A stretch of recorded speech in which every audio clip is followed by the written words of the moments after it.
My name is Jennifer Sloan. I'm the president of the Canadian Club of Toronto and your host this afternoon.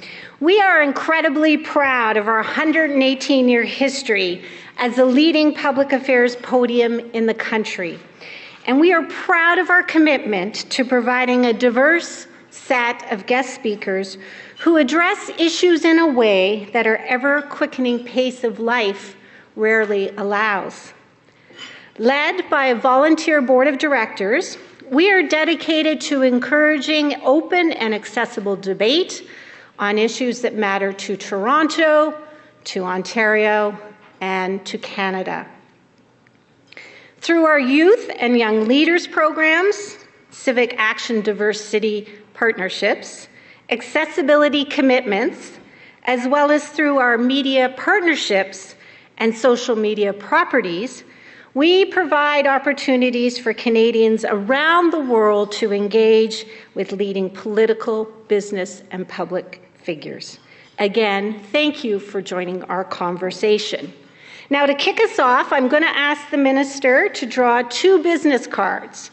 The first lucky winner will receive Sony Quick Fold stereo headphones, and the second winner will receive a bottle of premium Ontario Amarone-style wine from the Foreign Affair Winery, which is pioneered and owned by Canadian Club member Len Crispino.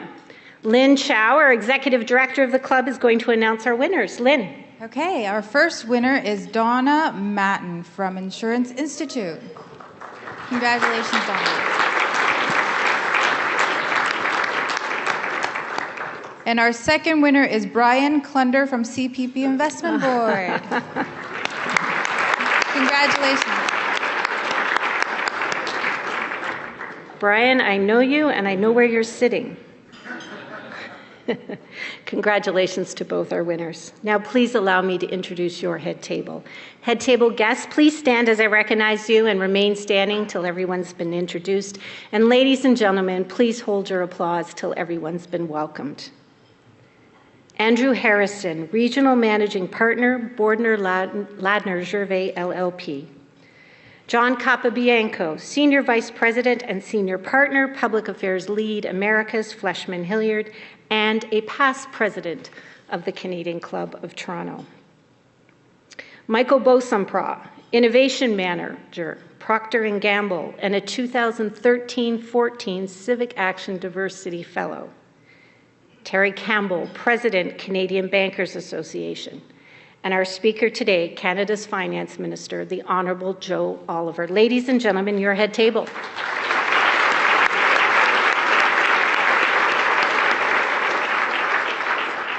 I'd like to express special thanks to our event sponsor, BLG, represented by Andrew Harrison. Andrew, thank you so much for your support. And before I introduce our speaker, I want to let our live audience know that you can join the conversation via Twitter and Instagram at CDNCLUBTO or by using that hashtag. Ladies and gentlemen, on your behalf, I'm pleased to introduce today's speaker. The country's finances significantly impact decisions made by individuals and businesses alike. We act cautiously when interest rates rise. We change our spending or investment habits when our dollar dips. And we breathe a sigh of relief when unemployment rates fall. Canada's Chief Budget Officer, also known as the Honourable Joe Oliver, Minister of Finance, has hit the ground running since he took on the role in March of last year. No wonder he traded in dress shoes for runners when he presented the federal budget a few short weeks ago. We appreciate his willingness to use the Canadian Club of Toronto's podium to explain his government's fiscal priorities and its plans for growth and prosperity. Today's visit is Minister Oliver's third to our podium in the past 13 months, further reinforcing the high degree of interest in Canada's Economic Action Plan. Montreal-born, the finance minister entered federal politics 4 years ago. He represents the riding of Eglinton Lawrence, and prior to heading to Ottawa, Minister Oliver held senior roles in the investment banking sector, including Merrill Lynch. He was the Executive Director of the Ontario Securities Commission, Director of the Ontario Security Commission. Later, he served as President and Chief Executive Officer of the Investment Dealers Association of Canada. A McGill and Harvard graduate, Mr. Oliver has also completed the Director's Education Program at the Rotman School of Management. The International Council of Securities Associations and the International Association of Securities Commissions are but a few of the organizations that have benefited from his expertise. Minister Oliver, the Canadian Club of Toronto's podium, Canada's podium of record, is now yours again. Thank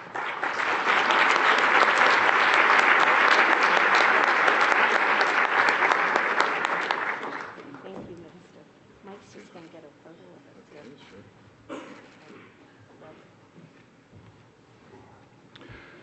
Well, good afternoon, everyone, and thank you, Jennifer, for that gracious introduction, and thank you all for joining us today.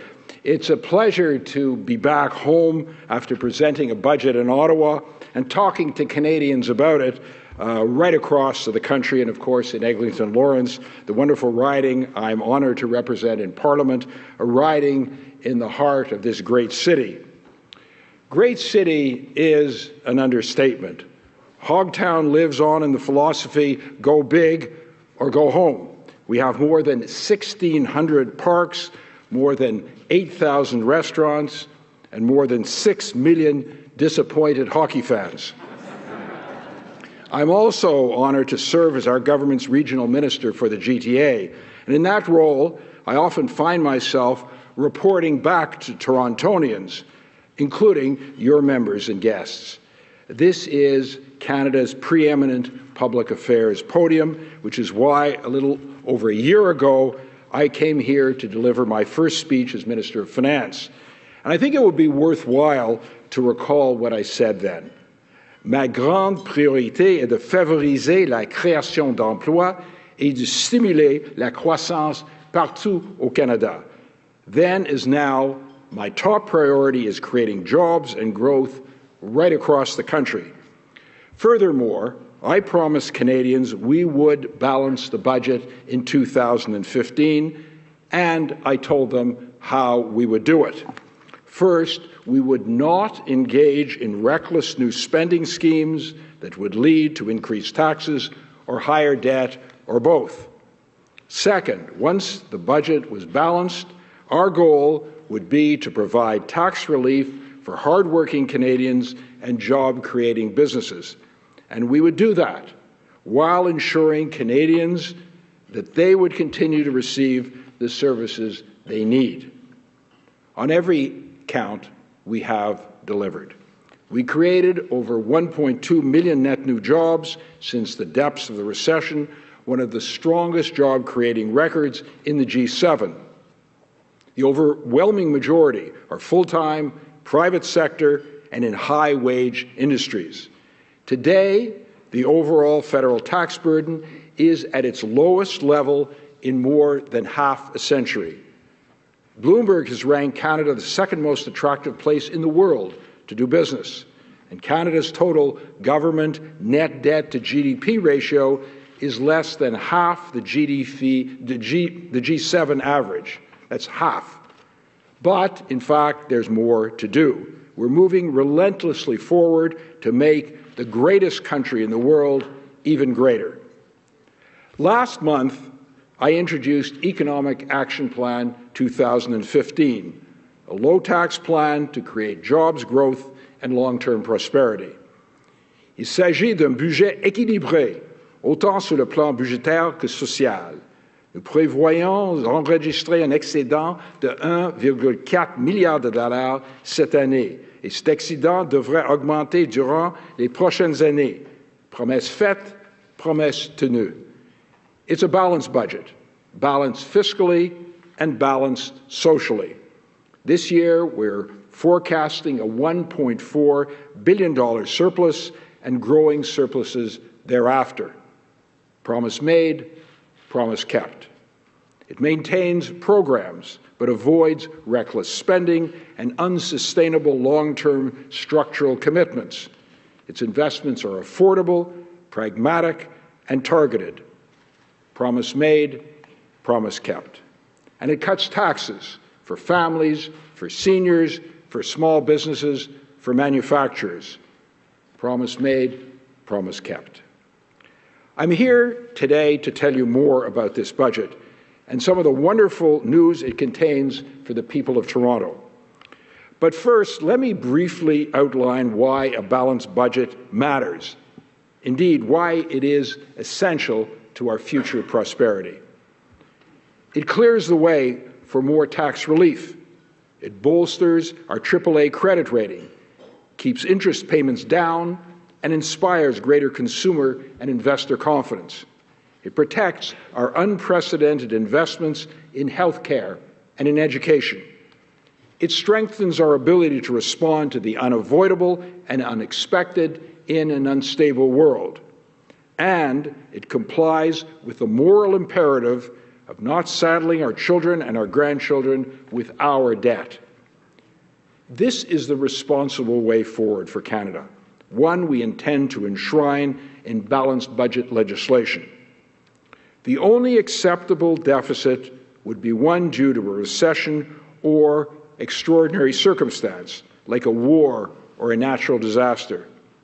Within 30 days of a published deficit, the Finance Minister would be required to appear before the House Committee on Finance and present a plan with concrete timelines to return to balanced budgets. That plan would include a freeze on operating spending and a wage freeze for ministers and deputy ministers.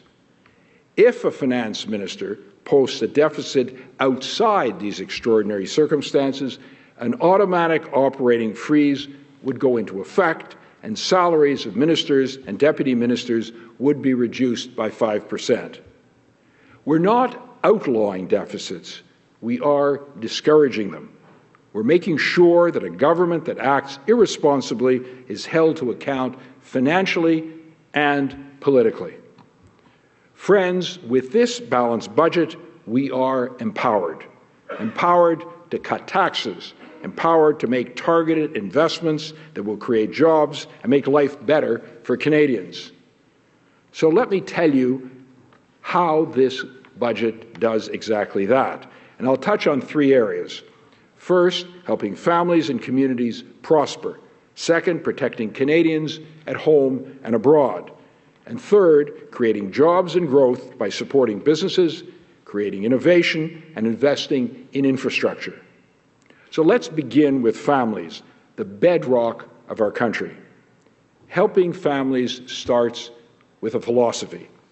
Canadians deserve to keep more of their hard-earned dollars. So we've done everything in our power to put more money back in their pockets and let them keep it there. We've reduced taxes more than 180 times since 2006, down to where they were 50 years ago. And there is more to come.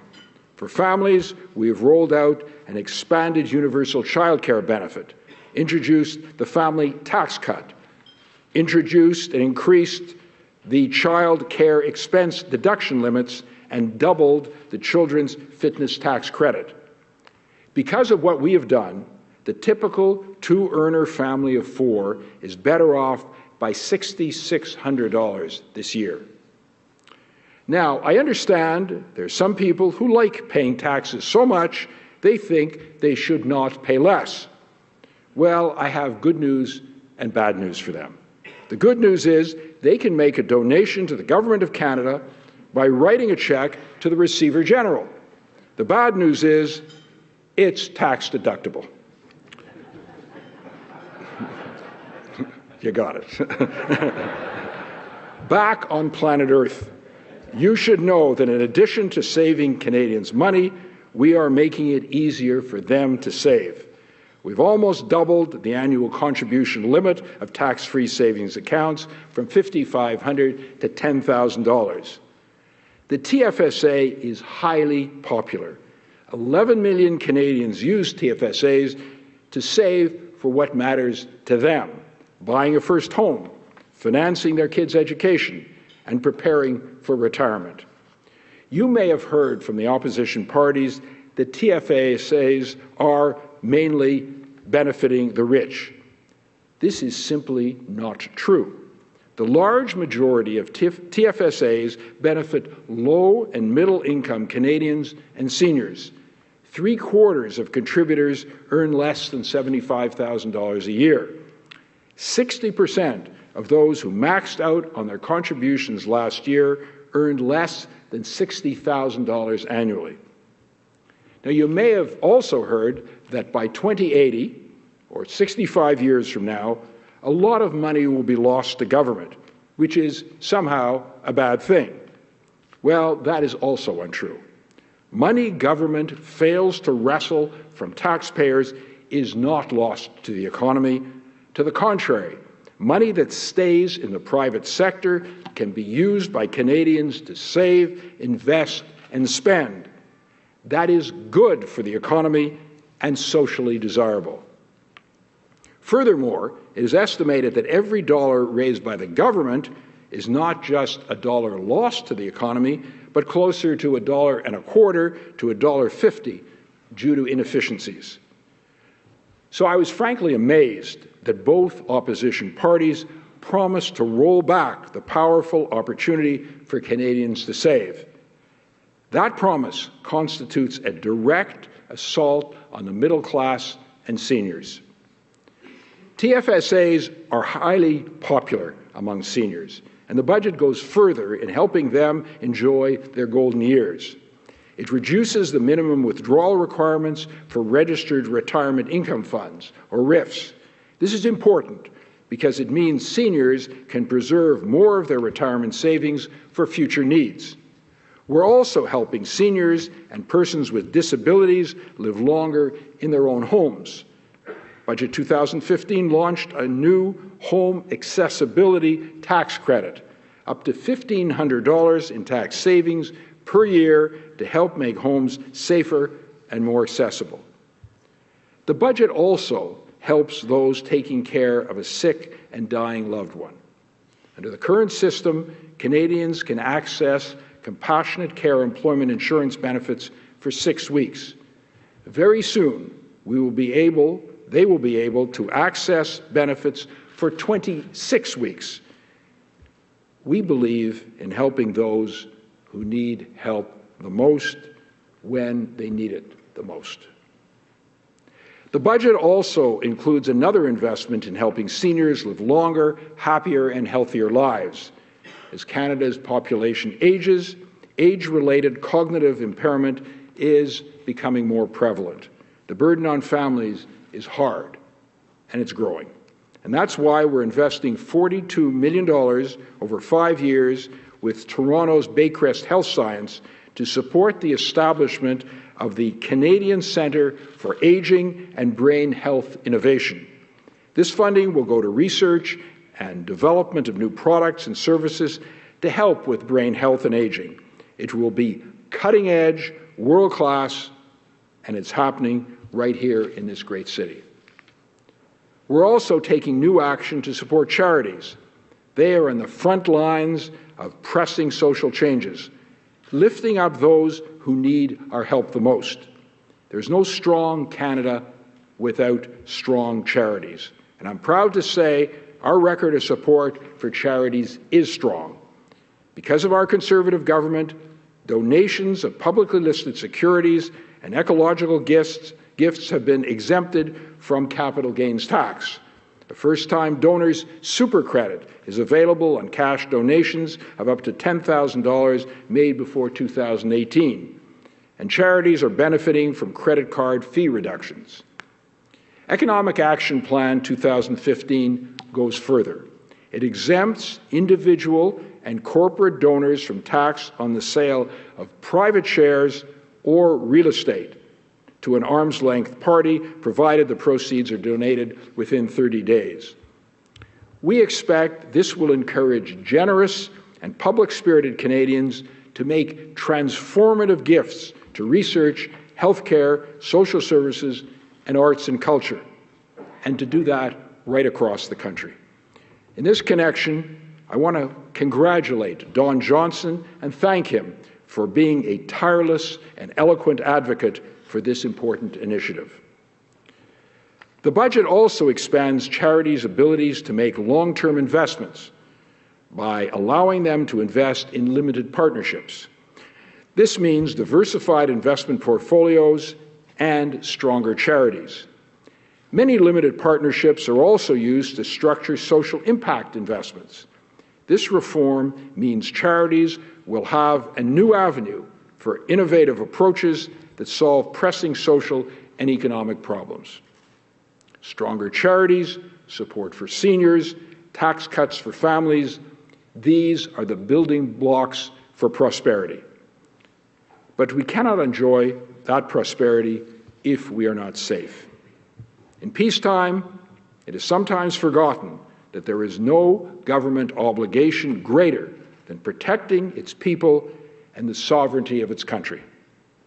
There was a time when it was tempting to believe that terrorism was a foreign concept. Always abroad, never here. That belief has been proven fatally wrong. Recently, I was in a town called St. Clair, south of Quebec City. It's a 3-hour drive from Saint-Jean-sur-Richelieu. Là-bas, Patrice Vincent, un militaire et un patriote, était brutalement assassiné de sang-froid par un terroriste djihadiste. There, Patrice Vincent, a soldier and a patriot, was brutally killed in cold blood by a jihadi terrorist. Later, another terrorist murdered Corporal Nathan Cirillo while he guarded our National War Memorial. The assailant then invaded Parliament, the home of our democracy. Patrice Vincent and Nathan Cirillo were killed by a savage ideology that hates the other and has targeted Canada, indeed anyone that does not subscribe to its intolerant strictures. We must stand strong against this threat. And so our latest budget takes action to ensure that Canadians are kept safe from barbarism. That includes almost $12 billion for national defense over the next decade. It includes more than $360 million to continue our fight against the so-called Islamic State. And it includes $292 million over 5 years to enhance the counter-terrorism resources of our intelligence and law enforcement agencies. These are strong investments that make our resolve clear. Under the leadership of Prime Minister Harper, we will protect Canadians at home and abroad. Next, let me return to our economy and highlight two important aspects of our job creation strategy. First, cutting taxes and red tape for businesses. Tax savings for small businesses have been key to Canada's success. After all, small businesses are Canada's great job creators. Half of the working men and women in Canada's private sector are employed by small businesses. We believe entrepreneurs should spend their time growing their businesses and creating jobs, not choking on red tape and high taxes. Our record in this regard is very strong.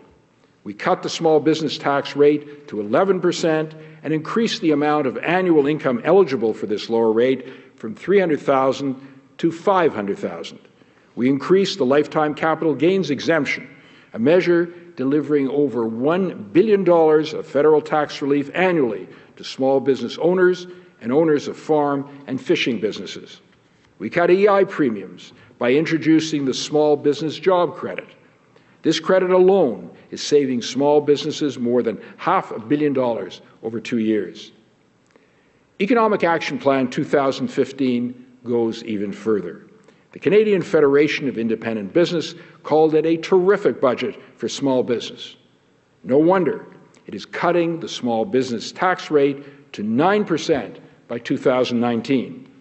This is historic, the biggest tax cut for small business in 25 years. It also marks a milestone. Small businesses are now paying up to 46% less in taxes than before this government took office. That's right, the tax burden has been sliced almost in half. Beyond tax cuts, we know targeted investments in infrastructure creates jobs. During the depths of the Great Recession, we helped build over 30,000 infrastructure projects that created jobs when Canadians needed them most. But more than jobs, infrastructure is about keeping Canadians moving. As Torontonians, we know that only too well. Toronto is a world-class city. Living here, you don't want to leave. And because of traffic, sometimes you feel you can't. Toronto is a driving force in the Canadian economy. Yet driving here has become increasingly difficult. The hard truth is that if we cannot get people moving in and out of the GTA efficiently, our engine will eventually sputter. Our latest budget is tackling this challenge head-on. It launches a major new infrastructure program, the Public Transit Fund. This program, increasing to $1 billion per year by 2019, will be a permanent source of funding to provinces and municipalities for major public transit projects. And because it will be financed through P3 Canada, it will provide private sector discipline so projects can be delivered on budget and on time. The funding will be there for large projects in our major urban and suburban centres. Very soon, we will talk to Mayor John Tory and other mayors and regional municipal associations about their priorities. The fund builds on our government's unprecedented infrastructure investments. Together, the largest long-term federal commitment in our country's history, $75 billion over 10 years. Canada has led the G7 in public investment growth over the last decade. Infrastructure investments like these will keep Canadians moving full speed into the future. As a Torontonian, I'm also delighted to note an additional $25 million to renew Harbourfront Centre. Harbourfront Centre, as you know, is a national showcase for music, dance, theatre, and much more. Its innovative programs will attract visitors from near and far and will encourage Torontonians to enjoy the waterfront for years to come. Friends, let me conclude as I began. Not as I began the speech, but as I ended my first public speech as finance ministers at this podium over 1 year ago. I told you we would balance the budget. We did. I told you that our priority was to grow the economy and create jobs. And that remains our priority and the priority of Prime Minister Stephen Harper. Under his strong leadership, that will continue to be our priority, and we will continue to succeed. Succeed in creating jobs, growth, and long-term prosperity, making the greatest country in the world even greater. Thank you very much.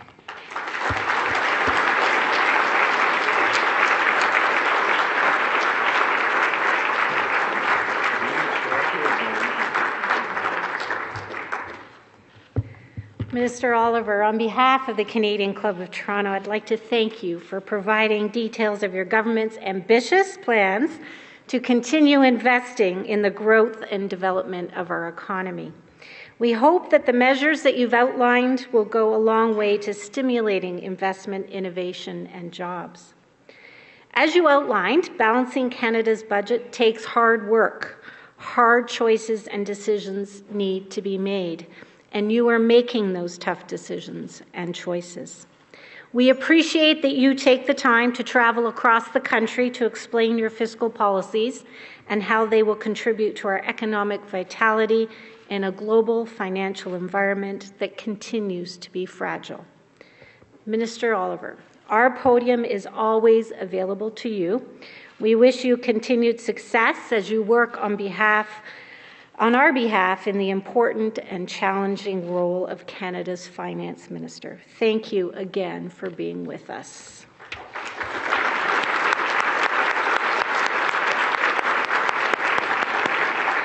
I'd also like to once again thank our today's event sponsor, BLG. Thank you very much for your support.